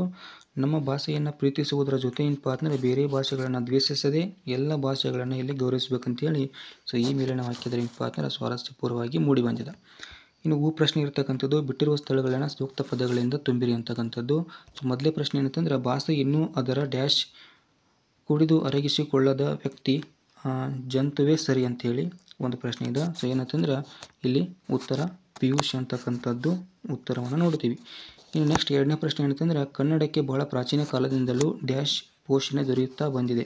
ಸೊ ಏನಂತಂದ್ರೆ ಸಂಸ್ಕೃತದ ಅಂತಕ್ಕಂಥ ಇಲ್ಲಿ ಉತ್ತರವನ್ನು ನೋಡ್ಬೋದು. ಇನ್ನು ಕನ್ನಡ ಡ್ಯಾಶ್ ಭಾಷಾ ವರ್ಗಕ್ಕೆ ಸೇರಿದೆ. ಸೊ ಯಾವ ಭಾಷಾ ವರ್ಗಕ್ಕೆ ಸೇರಿದಪ್ಪ ಅಂತಂದ್ರೆ ದ್ರಾವಿಡ ಅಂತಕ್ಕಂಥದ್ದು. ಇನ್ನು ಇಂಗ್ಲೀಷ್ ಶಬ್ದಗಳು ಡ್ಯಾಶ್ ಉಡುಪನ್ನು ಧರಿಸಿ ಒಳಗೆ ಬಂದು ಬಿಟ್ಟಿವೆ ಅಂಥೇಳಿ ನೋಡ್ತೀವಿ. ಸೊ ಇದಕ್ಕೆ ಉತ್ತರ ಏನಂತಂದರೆ ಕನ್ನಡದ. ಇನ್ನು ನಮ್ಮ ಭಾಷೆ ಗದ್ಯ ಭಾಗದ ಆಕಾರ ಕೃತಿ ಅಂಥೇಳಿ ಇಲ್ಲಿ ಡ್ಯಾಶ್ ಇರ್ತಕ್ಕಂಥದ್ದು. ಸೊ ಆಕಾರಕೃತಿ ಯಾವುದಂತಂದ್ರೆ ಕನ್ನಡ ಸಂಸ್ಕೃತಿ ಅಂತಕ್ಕಂಥದ್ದು. ಇನ್ನು ಹೊಂದಿಸಿ ಬರೆ ಕೊಟ್ಟಿದ್ದಾರೆ. ಸೊ ಡೈರೆಕ್ಟಾಗಿ ಏನು ಮಾಡ್ತೀನಿ ಅಂತಂದ್ರೆ ಉತ್ತರವನ್ನು ನೀಡ್ತೇನೆ. ಏನಂತಂದ್ರೆ ಸೊ ಮೊದಲೇದು ವ್ಯಾವಹಾರಿಕ ಅಂತಕ್ಕಂಥದ್ದು. ಸೊ ಶ್ರಾವಣ ಅಂತಕ್ಕಂಥದ್ದು ಆಗ್ತದೆ. ಇನ್ನು ನೆಕ್ಸ್ಟ್ ಏನಂತಂದ್ರೆ ದಾಸರು. ಸೊ ದಾಸರದ ಏನಪ್ಪ ಅಂತಂದ್ರೆ ಕೀರ್ತನೆಗಳು ಅಂಥೇಳಿ ಇಲ್ಲಿ ಆಗ್ತದೆ. ನೆಕ್ಸ್ಟ್ ಏನಂತಂದ್ರೆ ದಿವಾಣ ಅಂತಕ್ಕಂಥದ್ದು ಅನ್ಯ ದೇಶ ಪದ. ಗ್ರಾಂಥಿಕ ಅಂತದ್ದು ಚಕ್ಷುಷ ಅಂತಕ್ಕಂಥದ್ದು. ಇನ್ನು ಶಿವಶರಣರು ಅಂತಕ್ಕಂಥದ್ದು ಏನಂತಂದ್ರೆ ವಚನಗಳು ಅಂತಕ್ಕಂಥ ಉತ್ತರ ಆಗ್ತದೆ. ಸೊ ಪ್ರಾಯೋಗಿಕ ಅಭ್ಯಾಸವನ್ನು ಕೂಡ ಏನು ಮಾಡೋಣ ಅಂತಂದ್ರೆ ಇಲ್ಲಿ ನೋಡೋಣ. ಸೊ ಮೊದಲೇ ಮುಖ್ಯ ಪ್ರಶ್ನೆ ಸೊ ಕೊಟ್ಟಿರೋ ಪದಗಳನ್ನು ಸ್ವಂತ ವಾಕ್ಯದಲ್ಲಿ ಬಳಸಿ ಅಂತಕ್ಕಂಥದ್ದು. ವಿಚಾರ ವಿನಿಮಯದ. ಸೊ ಮೊದಲಾಗಿ ಅದನ್ನು ನೋಡೋಣ. ಪರಸ್ಪರ ವಿಚಾರ ವಿನಿಮಯದ ಮೂಲಕ ಹೆಚ್ಚಿನ ಮಾಹಿತಿಯನ್ನು ಪಡೆಯಲು ಸಾಧ್ಯವಾಗುವುದು. ಸೊ ಏನಂತಂದ್ರೆ ವಿಚಾರ ವಿನಿಮಯ ಅಂತೇಳಿ. ಇನ್ನು ಸಂಶೋಧಕ ಇದ್ದ. ಸೊ ಹೊಸ ವಸ್ತು ಸಂಗತಿಯನ್ನು ಸಂಶೋಧನೆ ಮೂಲಕ ಬೆಳಕಿಗೆ ತರುವವನು ಸಂಶೋಧಕನಿಗೆ ಅನಿಸುತ್ತೆ. ಅಂದ್ರೆ ಸಂಶೋಧಕ ಎನಿಸ್ಕೊಳ್ತಾನೆ ಅಂತಕ್ಕಂಥದ್ದು. ನೆಕ್ಸ್ಟ್ ಏನಂತಂದ್ರೆ ಪರಿಷ್ಕರಿಸುವಂತಕ್ಕಂಥದ್ದಿದೆ. ಸೊ ಇಲ್ಲಿ ಚುನಾವಣೆಗಳ ಸಂದರ್ಭದಲ್ಲಿ ಮತದಾರರ ಪಟ್ಟಿಯನ್ನು ಪರಿಷ್ಕರಿಸಿಕೊಳ್ಳಲಾಗುತ್ತದೆ. ಅಂದ್ರೆ ಪ್ರತಿ ವರ್ಷ ಏನು ಮಾಡ್ತಾರೆ ಅಂತಂದ್ರೆ ಇಲ್ಲಿ ಅದನ್ನು ಪರಿಷ್ಕರಿಸ್ತಾರೆ ಅಂತಕ್ಕಂಥದ್ದು. ನೆಕ್ಸ್ಟ್ ಇನ್ನೊಂದಿದೆ ಪ್ರಗತಿ ಪಥ ಅಂತಕ್ಕಂಥದ್ದು. ಪ್ರಜೆಗಳು ಪರಸ್ಪರ ಒಗ್ಗಟ್ಟಿನಿಂದ ಕಾರ್ಯನಿರ್ವಹಿಸಿದಲ್ಲಿ ದೇಶವು ಪ್ರಗತಿ ಪಥದತ್ತ ಏನಾಗ್ತೈತೆ ಅಂದರೆ ಇಲ್ಲಿ ಸಾಗ್ತದೆ. ಸೊ ಇದಿಷ್ಟು ಏನಂತಂದ್ರೆ ಇಲ್ಲಿ ಇರ್ತಕ್ಕಂಥದ್ದು. ಇನ್ನು ಆ ಪ್ರಶ್ನೆ ಇದೆ. ಸೊ ಕೊಟ್ಟಿರುವ ಕನ್ನಡ ಒಂದು ರೂಪಗಳ ಮೂಲ ರೂಪ ಬರೆಯಿರಿ ಅಂತಕ್ಕಂಥದ್ದು. ಸೊ ಮೊದಲೇದಿರ್ತಕ್ಕಂಥದ್ದು hotel, school, office, light, hospital. So ಇದು ಹೋಟ್ಲು ಅಂತಕ್ಕಂಥದ್ದು ಹೋಟೆಲ್ ಆಗ್ತದೆ. ಆಮೇಲೆ ಆಫೀಸು ಅಂತಕ್ಕಂಥದ್ದು ಆಫೀಸ್ ಆಗ್ತದೆ. ಲೈಟು ಅಂತಕ್ಕಂಥದ್ದು ಲೈಟ್ ಆಗ್ತದೆ. ಹಾಸ್ಪಿಟಲ್ ಅಂತಕ್ಕಂಥದ್ದು ಹಾಸ್ಪಿಟಲ್ ಆಗ್ತದೆ. ಹಾಸ್ಪಿಟಲು ಅಂತಕ್ಕಂಥದ್ದು ಹಾಸ್ಪಿಟಲ್ ಆಗ್ತದೆ. ಸ್ಕೂಲ್ ಅಂತಕ್ಕಂಥದ್ದು ಶಾಲೆ ಅಂತೇಳಿ ನೀವು ಬರಿಬೋದು. ಇನ್ನು ಸೈದ್ಧಾಂತಿಕ ಅಭ್ಯಾಸ ನೋಡೋಣ. ಸೊ ಕೊಟ್ಟಿರೋ ಪ್ರಶ್ನೆಗಳಿಗೆ ಉತ್ತರಿಸಿ ಅಂತಕ್ಕಂಥದ್ದು. ಸೊ ಕನ್ನಡ ವರ್ಣಮಾಲೆಯಲ್ಲಿ ಒಟ್ಟು ಎಷ್ಟು ಅಕ್ಷರಗಳಿವೆ? ಸೊ ಸಾಮಾನ್ಯವಾಗಿರ್ತಕ್ಕಂಥ ಪ್ರಶ್ನೆ. ಸೊ 49 ಅಕ್ಷರಗಳು ನೋಡ್ತೀವಿ ನಾವು. ಇನ್ನು ಕನ್ನಡದಲ್ಲಿರುವ ಹ್ರಸ್ವ ಸ್ವರ ಹಾಗೂ ದೀರ್ಘ ಸ್ವರಗಳನ್ನು ಬರೆಯಿರಿ ಅಂಥೇಳಿ ಕೊಟ್ಟಿದ್ದಾರೆ. ಸೊ ಕನ್ನಡ ವರ್ಣಮಾಲೆ ಇರತಕ್ಕಂಥ ಹ್ರಸ್ವ ಸ್ವರಗಳು ಸೊ 6 ಇವೆ. ಸೊ ಅವುಗಳು ಯಾವಪ್ಪ ಅಂದ್ರೆ ಅ, ಇ, ಉ, ರು, ಎ, ಓ ಅಂಥೇಳಿ ನೋಡ್ತೀವಿ. ಇನ್ನು ಹಾಗೂ ದೀರ್ಘ ಸ್ವರಗಳು ಯಾವಪ್ಪ ಅಂತಂದ್ರೆ 7 ಅದಾವ. ಸೊ ಅವುಗಳು ಯಾವಪ್ಪ ಅಂದ್ರೆ ಆ, ಇ, ಉ, ಎ, ಐ, ಓ, ಔ ಅಂಥೇಳಿ. ಸೊ ಇವು ನೀವು ಬರೆಯಬಹುದು. ಇನ್ನು ಕನ್ನಡದಲ್ಲಿರುವ ಮಹಾಪ್ರಾಣ ಅಕ್ಷರಗಳನ್ನು ಬರೆಯಿರಿ ಅಂತೇಳಿ ಇರ್ತಕ್ಕಂಥದ್ದು. ಸೊ ನೋಡಿ ಕ, ಚ, ಠ, ಥ, ಪ, ಘ, ಝ, ಢ, ಧ, ಬ. ಸೊ ಇವೇನಪ್ಪ ಅಂದ್ರೆ ಸೊ ಕನ್ನಡದಲ್ಲಿರ್ತಕ್ಕಂಥ ಮಹಾಪ್ರಾಣ ಅಕ್ಷರಗಳಂತೇಳಿ ನೋಡ್ತೀವಿ. ಇನ್ನು ಕನ್ನಡದಲ್ಲಿರುವ ಅನುನಾಸಿಕ ಅಕ್ಷರಗಳು ಪಟ್ಟಿ ಮಾಡಿದ. ಸೊ ನೋಡೋಣ. ಞ, ಞ, ನ, ಮ, ಮ ಅಂತೇಳಿ ನ, ಮ ಅಂತೇಳಿ. ಸೊ ಏನದಾವತ್ತಂದ್ರೆ ಕನ್ನಡದಲ್ಲಿರ್ತಕ್ಕಂಥ ಸೊ ಅನುನಾಸಿಕ ಅಕ್ಷರಗಳಂತೇಳಿ ನೋಡ್ತೀವಿ. ಇನ್ನು ನೆಕ್ಸ್ಟ್ ಏನಂತಂದ್ರೆ ಕನ್ನಡದಲ್ಲಿರುವ ವರ್ಗೀಯ ವ್ಯಂಜನಗಳು ಯಾವುವು ಅಂತೇಳಿ ಇರ್ತಕ್ಕಂಥದ್ದು. ಸೊ ನೋಡಿ ಕ, ಖ, ಗ, ಞ ಅಂತಕ್ಕಂಥದ್ದು. ಚ, ಛ, ಝ, ಝ, ಞ ಅಂತಕ್ಕಂಥದ್ದು. ಟ, ಠ, ಡ, ಡ, ನ ಅಂತಕ್ಕಂಥದ್ದು. ಥ, ಥ, ಧ, ಧ, ನ ಅಂತಕ್ಕಂಥದ್ದು. ಪ, ಪ, ಬ, ಬ, ಮ ಅಂತಕ್ಕಂಥದ್ದು. ಸೊ ಇವೇನಪ್ಪ ಅಂದ್ರೆ ಕನ್ನಡದಲ್ಲಿರ್ತಕ್ಕಂಥ ವರ್ಗೀಯ ಅಕ್ಷರಗಳನ್ನು ನೋಡ್ತೀವಿ. ಸೊ ನೆಕ್ಸ್ಟ್ ಭಾಷಾ ಚಟುವಟಿಕೆಗಳನ್ನು ನೋಡೋಣ. ಸೊ ಕೊಟ್ಟಿರೋ ಪದಗಳಲ್ಲಿ ವಿಜಾತಿಯ ಸಮಸ್ತಾಕ್ಷರಗಳನ್ನು ಆರಿಸಿ ಬರೆಯುವಂತಕ್ಕಂಥದ್ದು. ಸೊ ಕಾರ್ಯ, ಕತ್ತಲೆ, ಇಲ್ಲ, ಶಸ್ತ್ರ, ಸ್ಫೋಟಿಸು, ಎಚ್ಚರ, ಕಣ್ಣಿಗೆ, ಅದ್ಭುತ, ಬಟ್ಟೆ. ಸೊ ಇವುಗಳ ಒಂದು ವಿಜಾತಿಯ ಸಂಯುಕ್ತಾಕ್ಷರಗಳನ್ನು ನೋಡೋಣ. ಸೊ ಮೊದಲನೇದಾಗಿ ಕಾರ್ಯ ಅಂತಕ್ಕಂಥದ್ದು ಯ, ರ್ಯ ಅಂತಕ್ಕಂಥ ಸೊ ಇಲ್ಲಿ ನೋಡ್ತೀವಿ. ಶಸ್ತ್ರದಲ್ಲಿ ಸ್ತ್ರ ಅಂತಕ್ಕಂಥದ್ದು ನೋಡ್ತೀವಿ. ಸ್ಫೋಟಿಸುವುದಲ್ಲಿ ಸ್ಪೋ ಅಂತಕ್ಕಂಥ ನೋಡ್ತೀವಿ. ಅದ್ಭುತದಲ್ಲಿ ಬು ಅಂತಕ್ಕಂಥದ್ದು ಏನು ಮಾಡ್ತೀವಿ ಅಂತಂದ್ರೆ ಇಲ್ಲಿ ನೋಡ್ತೀವಿ. ಇನ್ನು ಎರಡನೇ ಪ್ರಶ್ನೆ ನೀಡಿರುವ ಪದಗಳಲ್ಲಿ ಅವರ್ಗೀಯ ವ್ಯಂಜನಾಕ್ಷರಗಳನ್ನು ಆರಿಸಿ ಬರೆಯಿರಿ ಅಂತಕ್ಕಂಥದ್ದು. ಸೊ ನೋಡೋಣ. ಸಮನಾಗಿ, ದೇಶ, ಮನೆಯ, ರೋದನ, ಬಳಿಕ, ನೆಲ, ಮದುವೆ, ಮಾನುಷ, ಹೊತ್ತು, ಒಳಗೆ. ಸೊ ಇಲ್ಲಿ ಸಮನಾಗಿದಲ್ಲಿ ಸದ, ದೇಶದಲ್ಲಿ ಶದ, ಹೊತ್ತುದಲ್ಲಿ ಹೋದ, ಮನೆಯದಲ್ಲಿ ಯದ, ರೋದನದಲ್ಲಿ ರೋದ, ನೆಲದಲ್ಲಿ ಲದ, ಮದುವೆಯಲ್ಲಿ ಏನಪ್ಪ ಅಂತಂದ್ರೆ ವೇದ, ಮಾನುಷದಲ್ಲಿ ಶ ಇದ, ಒಳಗೆದಲ್ಲಿ ಳ ಇದ. ಸೊ ಇವೆಷ್ಟು ಅವರ್ಗೀಯ ವ್ಯಂಜನಾಕ್ಷರಗಳನ್ನು ಇಲ್ಲಿ ಆರಿಸಿ ನೀವು ಬರೀಬಹುದು. ಇನ್ನು ಕೊಟ್ಟಿರೋ ಪದಗಳಲ್ಲಿ ಧ್ವನಿ ವ್ಯತ್ಯಾಸಗಳೊಂದಿಗೆ ಆಗುವ ಅರ್ಥ ವ್ಯತ್ಯಾಸ ಬರೆಯಿರಿ ಅಂತಕ್ಕಂಥದ್ದು. ಸೊ ಪ್ರಧಾನ, ಮಧ್ಯ, ಹುಣ್ಣು, ಸುಳಿ ಅಂತಕ್ಕಂಥ. ಸೊ ಪ್ರಧಾನ ಅಂತಕ್ಕಂಥದ್ರಲ್ಲಿ ಕೊಡುವುದು, ಅರ್ಪಿಸುವುದು, ಅನುದಾನ, ಎಡೆಗೂಡುವಿಕೆ ಅಂತಕ್ಕಂಥದ್ದು. ಇನ್ನೊಂದು ಪ್ರಧಾನವನ್ನು ನೋಡಿದಾಗ ಮುಖ್ಯವಾದದ್ದು, ಮಹತ್ವವುಳ್ಳ, ದೊಡ್ಡ, ಪ್ರಮುಖ ಅಂತಕ್ಕಂಥದ್ದು. ನೆಕ್ಸ್ಟ್ ಮಧ್ಯ, ಸೊ ಮಧ್ಯ ಸಾರ, ಸರಾಯಿ ಅಂತಕ್ಕಂಥದ್ದು. ಇನ್ನೊಂದು ಮಧ್ಯ, ಎರಡ ನಡುವೆ ಕೇಂದ್ರ ಅಂತಕ್ಕಂಥದ್ದು. ಇನ್ನು ಹುಣ್ಣು ಏನಪ್ಪ ಅಂದ್ರೆ ಗಾಯ ಅಂತೇಳಿ ಸಾಮಾನ್ಯವಾಗಿ ನೋಡ್ಬೋದು. ಸೊ ಇನ್ನೊಂದಿದೆ ಹುಣ್ಣು ಅಂತಕ್ಕಂಥದ್ದು ನೋಡಿದಾಗ ತಿನ್ನು, ಊಟ ಮಾಡುವಂತಕ್ಕಂಥದ್ದು. ಸುಳಿ ಇದೆ, ಸೊ ಏನಂತಂದ್ರೆ ಆವರ್ತ, ನೀರಿನ ಸುಳಿ, ಚಿಗುರು ಅಂತಕ್ಕಂಥದ್ದು. ಇನ್ನು ಸುಲಿದ, ಸುಲಿಯುವುದು, ಆಮೇಲೆ ದೋಚುವುದು ಅಂತಕ್ಕಂಥದ್ದು. ನೆಕ್ಸ್ಟ್ ಏನಂತಂದ್ರೆ ಮೊದಲೆರಡು ಪದಗಳಿಗಿರುವ ಸಂಬಂಧದೆಸೆದಂತೆ ಮೂರನೇ ಪದಕ್ಕೆ ಸರಿ ಹೊಂದುವಂತೆ ಏನಪ್ಪ ಅಂದ್ರೆ ನಾಲ್ಕನೇ ಪದವನ್ನು ಇಲ್ಲಿ ಬರಿಬೇಕು. ಸೊ ಮೊದಲನೇದಾಗಿ ಕ, ಗ ಇವೆರಡು ಏನಪ್ಪ ಅಂದ್ರೆ ಅಲ್ಪ ಪ್ರಾಣಾಕ್ಷರಗಳಾದ್ರೆ ಚ, ಜ ಸೊ ಇವೇನಾಗ್ತಾವೆ ಅಂತಂದ್ರೆ ಮಹಾಪ್ರಾಣಾಕ್ಷರಗಳಾಗ್ತವೆ. ಇನ್ನು ಎರಡನೇದಾಗಿ ವರ್ಗೀಯ ವ್ಯಂಜನಾಕ್ಷರಗಳು 25 ಇದ್ರೆ ಅವರ್ಗೀಯ ವ್ಯಂಜನಾಕ್ಷರಗಳು 9 ಅದಾವೆ. ಇನ್ನು ನೆಕ್ಸ್ಟ್ ಮೂರನೇದು ಆ, ಇ, ಉ ಇವು ದೀರ್ಘ ಸ್ವರಗಳಾದ್ರೆ ಅ, ಇ, ಉ, ರು ಸೊ ಏನಾಗ್ತವಪ್ಪ ಅಂದ್ರೆ ಹಸ್ತ ಸ್ವರಗಳು ಆಗ್ತವೆ. ಇನ್ನು ನಾಲ್ಕನೇದರಲ್ಲಿ ಸ್ವರಗಳು 13 ಇದ್ರೆ ಯೋಗವಾಹಕಗಳು 2 ಅದಾವೆ. ಸೊ ಕೊಟ್ಟಿರುವ ವಿಷಯವನ್ನು ಕುರಿತು ಪ್ರಬಂಧ ಬರೆಯಿರಿ ಅಂತಕ್ಕಂಥದ್ದಿದೆ.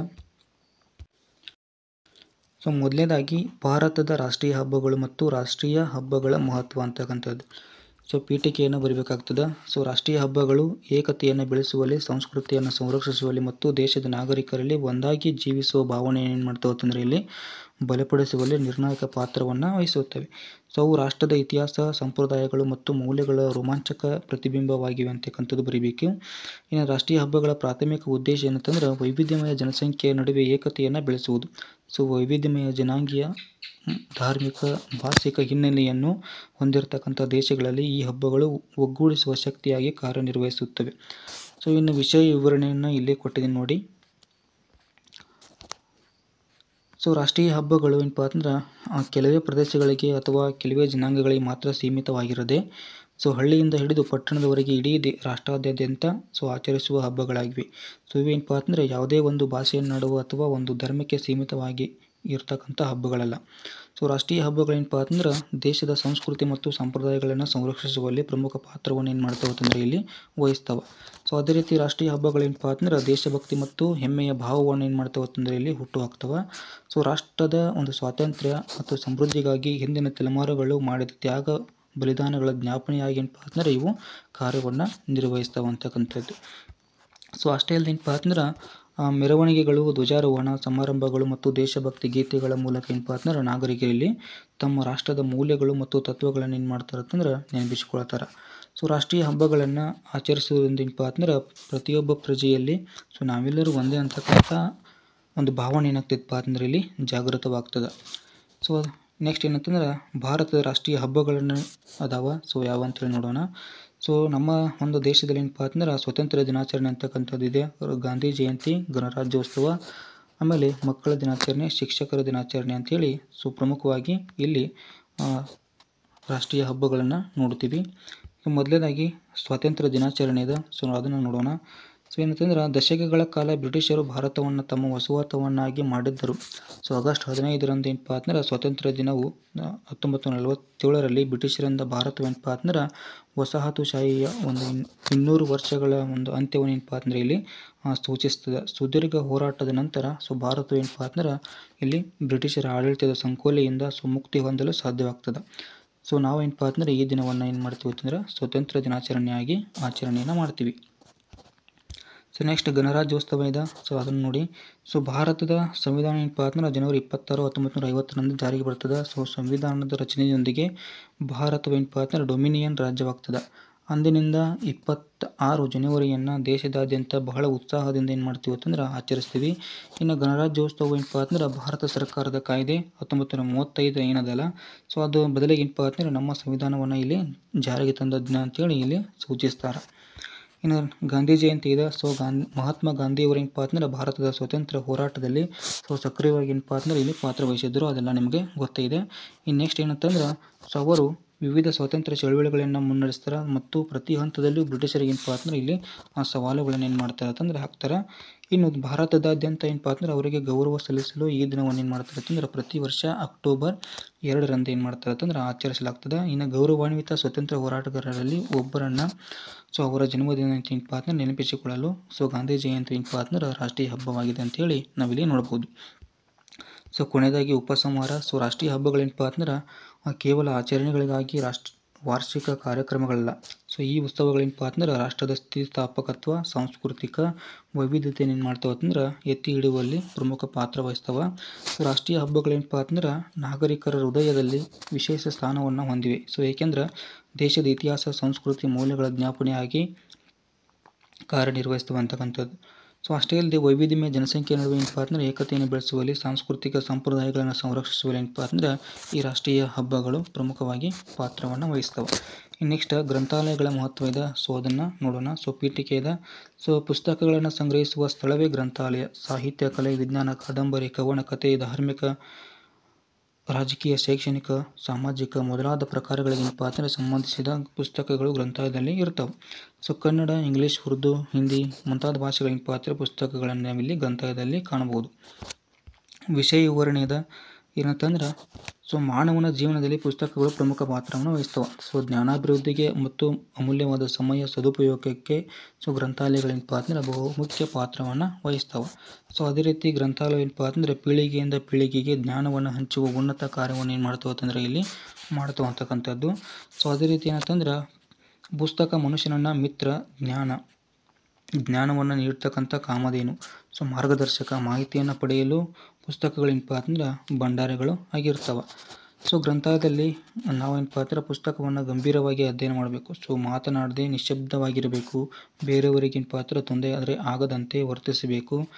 ನೆಕ್ಸ್ಟ್ ಏನಂತಂದ್ರೆ ಗ್ರಂಥಾಲಯಗಳು ಇಷ್ಟಪಟ್ಟು ಓದಲು ಏನಪ್ಪ ಅಂದ್ರೆ ಬಂದವರಿಗೆ ಜ್ಞಾನದ ಹೊಳಪನ್ನು ಏನಪ್ಪ ಅಂದ್ರೆ ನೀಡುವ ಅಕ್ಷರ ಭಂಡಾರಗಳಾಗಿವೆ ಅಂತಕ್ಕಂಥದ್ದು ಬರೀಬೇಕು. ನೆಕ್ಸ್ಟ್ ಏನಂತಂದ್ರೆ ಪುಸ್ತಕಗಳು ಒಳ್ಳೆಯ ಗೆಳೆಯರಿದ್ದಂತೆ ಹಾಗೂ ಗುರುವಿದ್ದಂತೆ. ಮಾನವನ ಮನಸ್ಸಿನ ವಿಕಾಸಕ್ಕೆ ಪುಸ್ತಕಗಳೇನಪ್ಪ ಅಂದ್ರೆ ಭಾಳ ಅವಶ್ಯಕವಾಗಿ ಇಲ್ಲಿ ಏನಾಗ್ತವೆ ಅಂತಂದ್ರೆ ಪ್ರಮುಖ ಪಾತ್ರವನ್ನು ವಹಿಸ್ತವೆ. ಪ್ರತಿಯೊಂದು ವಿಷಯಗಳಿಗೆ ಏನಪ್ಪ ಅಂದ್ರೆ ಸಂಬಂಧಪಟ್ಟಂಥ ಪುಸ್ತಕಗಳು ಗ್ರಂಥಾಲಯದಲ್ಲಿ ದೊರೀತವೆ. ಮಾಸಪತ್ರಿಕೆಗಳು, ವಾರಪತ್ರಿಕೆಗಳು, ದಿನಪತ್ರಿಕೆಗಳು ಏನಪ್ಪ ಅಂದ್ರೆ ಸಿಗ್ತಾವೆ. ನೆಕ್ಸ್ಟ್ ಗ್ರಂಥಾಲಯಗಳಲ್ಲಿ ಏನಪ್ಪ ಅಂದ್ರೆ ಬೇರೆ ಬೇರೆ ಭಾಷೆಯ ಪುಸ್ತಕಗಳು ದೊರೀತವೆ. ಸಂಶೋಧಕರಿಗೆ, ಲೇಖಕರಿಗೆ, ಶಿಕ್ಷಕರಿಗೆ, ವಿದ್ಯಾರ್ಥಿಗಳಿಗೆ, ಎಲ್ಲ ವರ್ಗದ ಜನರಿಗೆ ಏನಪ್ಪ ಅಂದ್ರೆ ಗ್ರಂಥಾಲಯಗಳಲ್ಲಿ ಅತ್ಯವಶ್ಯಕವಾಗಿ ಬೇಕಾಗ್ತವೆ. ಬಡವ, ಶ್ರೀಮಂತ, ಚಿಕ್ಕವ, ದೊಡ್ಡವ ಎಂಬ ಭೇದ ಭಾವವಿಲ್ಲ. ಓದುವ ನಮ್ಮ ವ್ಯಕ್ತಿತ್ವ ವಿಕಸನಕ್ಕೆ ಏನಪ್ಪ ಅಂದ್ರೆ ಇಲ್ಲಿ ಈ ಗ್ರಂಥಾಲಯಗಳು ಸಹಾಯಕಾರಿ ಆಗ್ತಾವಂತಂದು. ಇನ್ನು ಈ ಎಲ್ಲ ಪುಸ್ತಕಗಳು ಏನಪ್ಪ ಅಂದ್ರೆ ಹಣ ಕೊಟ್ಟು ಕೊಂಡುಕೊಳ್ಳುವುದು ಅಸಾಧ್ಯ. ಆದರೆ ಗ್ರಂಥಾಲಯ ಈ ಕೊರತೆಯನ್ನು ಏನು ಮಾಡೋದೈತೆ ಅಂದ್ರೆ ನೀಗಿಸ್ತದೆ. ನೆಕ್ಸ್ಟ್ ಗ್ರಂಥಾಲಯದ ಪುಸ್ತಕಗಳನ್ನ ಓದುವಾಗ ಏನಪ್ಪ ಅಂದ್ರೆ ಹಾಳು ಮಾಡಬಾರ್ದು, ಹರಿಬಾರ್ದು, ಮಡಿಸಬಾರ್ದು, ಕೊಳಕು ಮಾಡಬಾರ್ದು. ಹೀಗೆ ಪುಸ್ತಕಗಳನ್ನ ಏನಪ್ಪ ಅಂದ್ರೆ ಸರಿಯಾದ ರೀತಿಯಲ್ಲಿ ಇಟ್ಕೊಳ್ಬೇಕಾಗ್ತದೆ. ನಿಗದಿತ ಸಮಯಕ್ಕೆ ಸರಿಯಾಗಿ ಪುಸ್ತಕವನ್ನು ಹಿಂದಿರುಗಿಸಬೇಕು. ಇನ್ನು ಇದರಿಂದ ಬೇರೆಯವರಿಗೆ ಏನಪ್ಪ ಅಂದ್ರೆ ಅಗತ್ಯವನ್ನು ಪೂರೈಸಿದಂತಾಗ್ತದೆ. ಉಚಿತವಾಗಿ ಜನರಿಗೆ ಓದಲು, ಎರವಲು ಪಡೆಯುವ ಅವಕಾಶವನ್ನು ಮಾಡಿಕೊಡ್ತದೆ ಅಂತಕ್ಕಂಥದ್ದು. ಇನ್ನು ಸಮರ್ಪಕವಾಗಿ ಏನಪ್ಪ ಅಂದ್ರೆ ಬಳಸಿಕೊಳ್ಳುವುದರಿಂದ ನಮ್ಮ ಜ್ಞಾನ ಏನಾಗ್ತಿದೆಪ್ಪ ಅಂದ್ರೆ ಹೆಚ್ಚಾಗ್ತದೆ. ಇಂದಿನ ತಂತ್ರಜ್ಞಾನ ಯುಗದಲ್ಲಿ ಏನಪ್ಪ ಅಂದ್ರೆ ಅಂತರ್ಜಾಲ, ಡಿಜಿಟಲ್ ಒಂದು ಲೈಬ್ರರಿಗಳ ಮೂಲಕ ಏನಪ್ಪ ಅಂದ್ರೆ ಜ್ಞಾನವನ್ನು ಇಲ್ಲಿ ಕೂಡ ಗಳಿಸಿಕೊಳ್ಳಬಹುದು. ಉಪಸಂಹಾರದ ಲಾಸ್ಟ್ ಒನ್. ನೋಡಿ, ದೇಹಕ್ಕೆ ಅನ್ನ, ನೀರು, ಗಾಳಿ ಎಷ್ಟು ಮುಖ್ಯವೋ ಹಾಗೆ ಮಾನವನ ಒಂದು ವಿಕಾಸಕ್ಕೆ ಏನಪ್ಪ ಅಂದ್ರೆ ಪುಸ್ತಕಗಳು ಅಷ್ಟೇ ಬಹಳ ಮುಖ್ಯವಾಗಿರ್ತಕ್ಕಂಥವುಗಳು. ಪುಸ್ತಕಗಳು ಸದಾ ಒಳ್ಳೆಯ ಆಲೋಚನೆಗಳಿಗೆ ಏನಪ್ಪ ಅಂದ್ರೆ ದಾರಿ ಮಾಡಿಕೊಡ್ತವೆ. ಪುಸ್ತಕದ ಮೌಲ್ಯ ಮತ್ತು ಸಾರ್ಥಕತೆಯನ್ನು ತಿಳಿದುಕೊಳ್ಳುವಲ್ಲಿ ಈ ಒಂದು ಗ್ರಂಥಾಲಯಗಳು ಏನಪ್ಪ ಅಂದ್ರೆ ಬಹಳ ಮಹತ್ವವನ್ನು ಕೊಡ್ತಾವೆ ಅಂತಕ್ಕಂಥದ್ದು. ಹಾಗೆ ಜೀವನದ ಬಗ್ಗೆ ಏನಪ್ಪ ಅಂದ್ರೆ ಇಲ್ಲಿ ಭರವಸೆಯನ್ನು ಕೂಡ ಏನು ಮಾಡ್ತಾವೆ ಅಂದ್ರೆ ಮೂಡಿಸ್ತಾವೆ ಅಂತಕ್ಕಂಥದ್ದು. ಒಟ್ಟಾರೆಯಾಗಿ ಗ್ರಂಥಾಲಯಗಳು ಏನಪ್ಪ ಅಂದ್ರೆ ನಮ್ಮ ಜ್ಞಾನ ವಿಕಸನಕ್ಕೆ ಇಲ್ಲಿ ದಾರದೀಪಗಳಾಗಿವೆ ಅಂತೇಳಿ ಇಷ್ಟು ನೀವು ಬರಿಬೇಕು. ಇನ್ನೊಂದಿದೆ ಸಾಮಾಜಿಕ ಪಿಡುಗುಗಳು ಅಂತೇಳಿ. ಅದರಲ್ಲಿ ಪೀಠಿಕೆಯನ್ನು ನೋಡೋಣ. ಸಮಾಜಕ್ಕೆ ಸಮಸ್ಯೆಯನ್ನು ಹಾಗೂ ಕೆಡಕನ್ನು ಉಂಟು ಮಾಡ್ತಕ್ಕಂಥ ಅನಿಷ್ಟಗಳೇ ಸಾಮಾಜಿಕ ಪಿಡುಗುಗಳು ಅಂತೇಳಿ ಕರಿತೀವಿ. ಅವುಗಳು ಯಾವತ್ತಂದ್ರೆ ಅನಕ್ಷರತೆ, ಜಾತೀಯತೆ, ಅಸ್ಪೃಶ್ಯತೆ, ಭಿಕ್ಷಾಚನೆ, ಆಮೇಲೆ ಮಾದಕ ವಸ್ತುಗಳ ಸೇವನೆ ಆಗಿರ್ಬೋದು. ಈ ಸಾಮಾಜಿಕ ಪಿಡುಗುಗಳು ಏನಪ್ಪ ಅಂದ್ರೆ ದೇಶ ಎದುರಿಸಬೇಕಾಗಿರ್ತಕ್ಕಂಥ ಸವಾಲುಗಳಾಗಿ ಪರಿಣಮಿಸಿವೆ ಅಂತಕ್ಕಂಥದ್ದು. ಆಮೇಲೆ ಸಮಾಜ ಕಲುಷಿತವಾಗಲು ದಾರಿ ಮಾಡಿಕೊಡುವ ಈ ಒಂದು ಸಾಮಾಜಿಕ ಪಿಡುಗುಗಳು ಏನಂತಂದ್ರೆ ಸಮಾಜದಲ್ಲಿ ಹಾನಿಯನ್ನು ಏನು ಮಾಡ್ತಾವೆ ಅಂತಂದ್ರೆ ಉಂಟು ಮಾಡ್ತಾವೆ ಅಂತಕ್ಕಂಥದ್ದು. ಸೊ ಇಂಥ ಪದ್ಧತಿಗಳೇನಪ್ಪ ಅಂತಂದ್ರೆ ನಮ್ಮ ದೇಶವನ್ನು ಇಲ್ಲಿ ಅಭಿವೃದ್ಧಿ ಪದದತ್ತ ಕೊಂಡೊಯ್ಯಲು ಏನದಾವ ಅಂತಂದ್ರೆ ಕಂಟಕವಾಗ್ಯಾವ ಅಂತಕ್ಕಂಥದ್ದು. ಸೊ ನೆಕ್ಸ್ಟ್ ನೋಡೋಣ ವಿಷಯ ವಿವರಣೆ ನೋಡೋಣ. ಸೊ ಪ್ರಾಚೀನ ಕಾಲದಿಂದ ಏನಪ್ಪ ಅಂತಂದ್ರೆ ಸಮಾಜಕ್ಕೆ ಅಂಟಿಕೊಂಡಿರ್ತಕ್ಕಂಥ ಸಮಾಜ ಅಭಿವೃದ್ಧಿಗೆ ಕಂಟಕವಾಗಿರ್ತಕ್ಕಂಥ ಬಡತನ ಆಗಿರ್ಬೋದು, ಅನಕ್ಷರತೆ, ಬಾಲ್ಯ ವಿವಾಹ, ವರದಕ್ಷಿಣೆ, ಸ್ತ್ರೀ ಶೋಷಣೆ ಆಗಿರ್ಬೋದು, ಭಿಕ್ಷಾಟನೆ, ಜಾತೀಯತೆ, ಅಸ್ಪೃಶ್ಯತೆ ಅಂತ ಸಾಮಾಜಿಕ ಪಿಡುಗುಗಳೇನಪ್ಪ ಅಂತಂದ್ರೆ ಸೊ ನಮ್ಮನ್ನು ಇಂದಿಗೂ ಕಾಡುತ್ತಿವೆ. ಸೊ ಇಂಥ ಅನಿಷ್ಟಗಳನ್ನು ಹೋಗಲಾಡಿಸಿದಾಗ ಮಾತ್ರ ಏನಪ್ಪ ಅಂತಂದ್ರೆ ಸಮಾಜದ ಏಳಿಗೆ ಆಗಲಿಲ್ಲ ಸಾಧ್ಯವಾಗ್ತದೆ, ಆಮೇಲೆ ದೇಶ ಅಭಿವೃದ್ಧಿ ಆಗೋಕ್ಕೆ ಇಲ್ಲಿ ಸಾಧ್ಯ ಆಗ್ತದೆ ಅಂತಕ್ಕಂಥದ್ದು. ಸೊ ಇಲ್ಲದೆ ಹೋದರೆ ಏನಾಗ್ತಿತ್ತಪ್ಪ ಅಂದ್ರೆ ಸಮಾಜ ಅಂತಕ್ಕಂಥದ್ದು ಕುಂಠಿತ ಆಗ್ತದೆ ಅಂತಕ್ಕಂಥದ್ದು. ಇನ್ನು ಸಾಮಾಜಿಕ ಪಿಡುಗುಗಳೇನಪ್ಪ ಅಂತಂದ್ರೆ ಸಮಾಜಕ್ಕೆ ಹಿಡಿದ ಗೆದ್ದಲಿನಂತ ಏನಪ್ಪ ಅಂದ್ರೆ ಸಮಾಜವನ್ನು ಏನು ಮಾಡ್ತಾವೆ ಅಂತಂದ್ರೆ ಇಲ್ಲಿ ವಿನಾಶದತ್ತ ಕೊಂಡೊಯ್ತಾವೆ ಅಂತಕ್ಕಂಥದ್ದು. ಇನ್ನು ಸಾಮಾಜಿಕ ಪಿಡುಗುಗಳಲ್ಲಿ ಮೊದಲೇ ಒಂದು ಸಾಮಾಜಿಕ ಪಿಡುಗು ಯಾವುದು ಅಂತಂದ್ರೆ ಅನಕ್ಷರತೆ ಅಂತಕ್ಕಂಥದ್ದು. ಸೊ ಅನೇಕ ಮೂಢನಂಬಿಕೆಗಳಿಗೆ ಎಡೆ ಮಾಡಿ ಕೊಡ್ತದೆ ಯಾವುದು ಅಂತಂದ್ರೆ ಅನಕ್ಷರತೆ, ನಿರುದ್ಯೋಗ, ಬಡತನ, ಅಜ್ಞಾನ, ಜನಸಂಖ್ಯೆ ಒಂದು ಹೆಚ್ಚಳ. ಸೊ ಇವುಗಳೆಲ್ಲವೂ ಕೂಡ ಏನಪ್ಪ ಅಂತಂದ್ರೆ ಇಲ್ಲಿ ಅನಕ್ಷರತೆಯಿಂದ ಬರ್ತವೆ. ಸೊ ಪ್ರಜಾಪ್ರಭುತ್ವದ ಒಂದು ಯಶಸ್ವಿಗೂ ಕೂಡ ಏನಾಗ್ತದೆ ಅಂದರೆ ಇಲ್ಲಿ ಅನಕ್ಷರತೆ ಅಂತಕ್ಕಂಥದ್ದು ಅಡ್ಡಿ ಆಗ್ತದೆ. ಇದನ್ನು ಮನಗಂಡ ಸರ್ಕಾರ ಏನಪ್ಪ ಅಂತಂದ್ರೆ ಅಕ್ಷರ ದಾಸೋಹ, ಅನೌಪಚಾರಿಕ ಶಿಕ್ಷಣ, ಆಮೇಲೆ ರಾಷ್ಟ್ರೀಯ ವಯಸ್ಕರ ಶಿಕ್ಷಣ ಸೊ ಮುಂತಾದ ಕಾರ್ಯಕ್ರಮಗಳನ್ನು ಏನು ಮಾಡಿದ್ಪ ಅಂತಂದರೆ ಇಲ್ಲಿ ಜಾರಿಗೊಳಿಸಿದ. ಇನ್ನು ಪರಿಶಿಷ್ಟ ವರ್ಗ ಮತ್ತು ಪಂಗಡ ಹಾಗೂ ಮಹಿಳೆಯರ ಒಂದು ಶಿಕ್ಷಣಕ್ಕೆ ಏನಪ್ಪ ಅಂತಂದ್ರೆ ಹೆಚ್ಚಿನ ಒಂದು ಒತ್ತನ್ನು ಇಲ್ಲಿ ಸರ್ಕಾರ ನೀಡಿದೆ. ಇನ್ನು ಎರಡನೇ ಒಂದು ಸಾಮಾಜಿಕ ಪಿಡುಗು ಯಾವುದು ಅಂತಂದ್ರೆ ಭಿಕ್ಷಾಟನೆ ಅಂತಕ್ಕಂಥದ್ದು. ಸೊ ಮನುಷ್ಯ ದುಡಿದು ತಿನ್ನಬೇಕು ಎಂಬ ತತ್ವ ಇದೆ. ಸೊ ಈ ಒಂದು ತತ್ವಕ್ಕೆ ಏನಪ್ಪ ಅಂತಂದ್ರೆ ವಿರುದ್ಧವಾಗಿ ಸೋಮಾರಿಗಳು ಭಿಕ್ಷಾರ್ಚನೆ ಎಂಬ ಒಂದು ಸುಲಭ ಮಾರ್ಗವನ್ನು ಏನಪ್ಪ ಅಂತಂದ್ರೆ ಇಲ್ಲಿ ಕೊಂಡಿಕೊಳ್ತಾ ಇದ್ದಾರೆ. ಸೊ ಇದು ದೇಶದ ಘನತೆಗೆ ಏನಾಗ್ತಿದೆ ಅಂತಂದ್ರೆ ಕುಂದು ತರ್ತಕ್ಕಂಥ ಒಂದು ವಿಷಯವಾಗಿರ್ತಕ್ಕಂಥದ್ದು. ಇನ್ನು ಸಾರ್ವಜನಿಕ ಸ್ಥಳಗಳೇನಪ್ಪ ಅಂತಂದ್ರೆ ಭಿಕ್ಷೆ ನೀಡುವುದು ಅಥವಾ ಭಿಕ್ಷೆ ಏನೇನು ಮಾಡೋದಪ್ಪ ಅಂತಂದ್ರೆ ಬೇಡುವುದು ಅಂತಕ್ಕಂಥದ್ದು ಇದೇನಂತಂದ್ರೆ ಇಲ್ಲಿ ಶಿಕ್ಷಾರ್ಹ ಅಪರಾಧ ಅಂತೇಳಿ ಪರಿಗಣಿಸಿದ್ದರು. ಸೊ ಭಿಕ್ಷಾಟನೆ ಅಂತಕ್ಕಂಥದ್ದು ಏನಂತಂದ್ರೆ ಇಲ್ಲಿ ನಡೀತಲೇ ಇದೆ ಅಂತಕ್ಕಂಥದ್ದು. ಇನ್ನು ಮೂರನೇದಿದೆ ಸೊ ಮಾದಕ ವಸ್ತುಗಳ ಸೇವನೆ ಅಂತೇಳಿ. ಸೊ ಮಾದಕ ವಸ್ತುಗಳು ಆಗಿರ್ತಕ್ಕಂಥ ಅಫೀಮು, ಗಾಂಜಾ, ಕೊಕೇನ್, ಆಮೇಲೆ ಹೆರಾಯಿನ್, ಬ್ರೌನ್ ಶುಗರ್ ಸೊ ಮುಂತಾದ ಮಾದಕ ವಸ್ತುಗಳ ಸೇವನೆಗೆ ಏನಪ್ಪ ಅಂತಂದ್ರೆ ತೊಡಗುವರು. ಸೊ ಹೆಚ್ಚಾಗಿ ಏನಪ್ಪ ಅಂದ್ರೆ ಯುವಕ ಯುವತಿಯರು ಏನಪ್ಪ ಅಂದ್ರೆ ಜಾಸ್ತಿಯಾಗಿ ಇಲ್ಲಿ ಈ ಒಂದು ದುಷ್ಟಚರಗಳಿಗೆ ಏನಪ್ಪ ಅಂದ್ರೆ ಒಳಗಾಗ್ತಾ ಇದ್ದಾರೆ. ಸಾಮಾಜಿಕ ಶಾಂತಿಗೆ ಭಂಗ ತರತಕ್ಕಂಥದ್ರಲ್ಲಿ ಕಳ್ಳ ಸಾಗಾಣಿಕೆಗೂ ಕೂಡ ಏನಪ್ಪ ಅಂತಂದ್ರೆ ದಾರಿ ಮಾಡಿಕೊಡ್ತದೆ ಯಾವುದಂತಂದ್ರೆ ಈ ಮಾದಕ ವಸ್ತುಗಳ ಸೇವನೆ. ಇನ್ನು ಸೊ ಈ ಒಂದು ಮಾದಕ ವಸ್ತುಗಳ ಸೇವನೆಯಿಂದ ಏನಪ್ಪ ಅಂತಂದ್ರೆ ಆರೋಗ್ಯಕ್ಕೆ ಹಾನಿ ಉಂಟಾಗ್ತದೆ, ಮಾನಸಿಕವಾಗಿರ್ತಕ್ಕಂಥ ಒಂದು ಏರುಪೇರು ಆಗ್ತದೆ. ಸೊ ಸಮಾಜದಲ್ಲಿ ಏನಪ್ಪ ಅಂತಂದ್ರೆ ಅಗೌರವಕ್ಕೆ ಪಾತ್ರರಾಗ್ತಾರೆ ಅಂತಕ್ಕಂಥದ್ದು.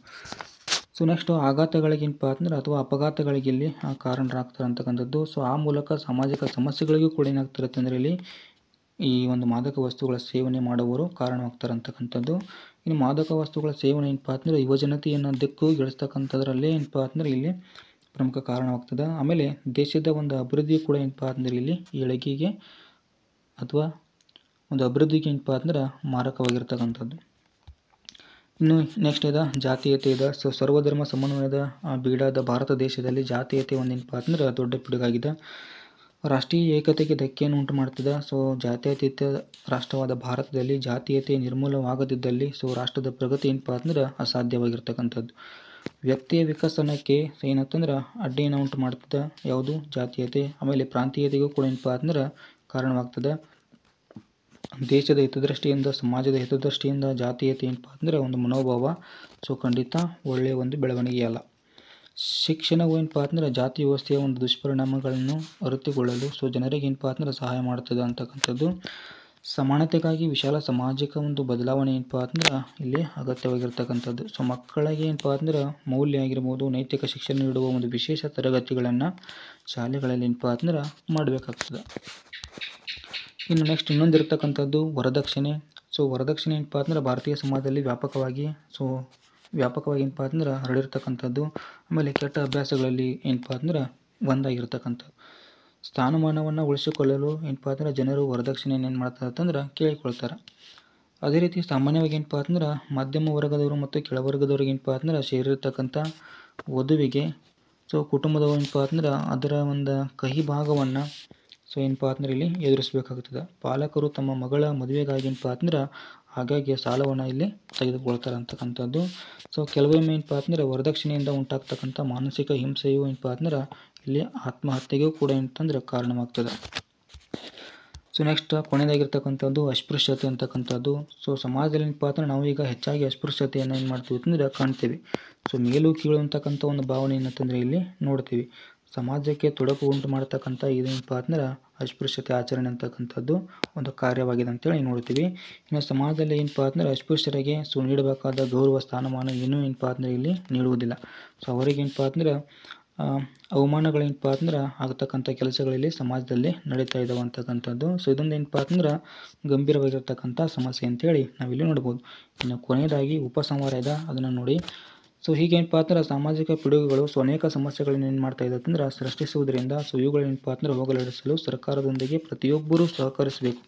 ಸೊ ಆಗ ಮಾತ್ರ ಏನಪ್ಪ ಅಂದ್ರೆ ಇವುಗಳನ್ನು ಇಲ್ಲಿ ನಾವು ನಿವಾರಿಸಲು ಸಾಧ್ಯ. ಸೊ ಹಾಗೆ ವಿದ್ಯಾರ್ಥಿಗಳಿಗೆ ಏನಪ್ಪ ಅಂದ್ರೆ ಶಿಕ್ಷಣದ ಮೂಲಕ ಅರಿವು ಮೂಡಿಸುವುದು ಕೂಡ ಏನಂತಂದರೆ ಇಲ್ಲಿ ಸಾಧ್ಯ. ಸೊ ಇದಿಷ್ಟು ಏನಪ್ಪ ಅಂತಂದ್ರೆ ಇಲ್ಲಿ ಪ್ರಥಮ ಒಂದು ಅಧ್ಯಾಯವಾಗಿರ್ತಕ್ಕಂಥ ನಮ್ಮ ಭಾಷೆ ಅಂತಕ್ಕಂಥದ್ದು. ಸೊ ಈ ಒಂದು ಅಧ್ಯಾಯದ ಏನಪ್ಪ ಅಂದ್ರೆ ಸಂಪೂರ್ಣವಾಗಿರ್ತಕ್ಕಂಥ ಪ್ರಶ್ನೋತ್ತರಗಳನ್ನು ನೋಡಿದ್ವಿ. ಸೊ ನೀವಿನ್ನೂ ನಮ್ಮ ಚಾನೆಲ್ನ ಸಬ್ಸ್ಕ್ರೈಬ್ ಮಾಡಿಲ್ಲ ಅಂತಂದರೆ ದಯವಿಟ್ಟು ಸಬ್ಸ್ಕ್ರೈಬ್ ಮಾಡಿಕೊಳ್ಳಿ. ಸೊ ಆದಷ್ಟು ಏನಪ್ಪ ಅಂದ್ರೆ ನಿಮ್ಮ ಒಂದು ಗೆಳೆಯರ ಬಳಗಕ್ಕೆ ಏನಪ್ಪ ಅಂದ್ರೆ ಶೇರ್ ಮಾಡಿ. So thank you.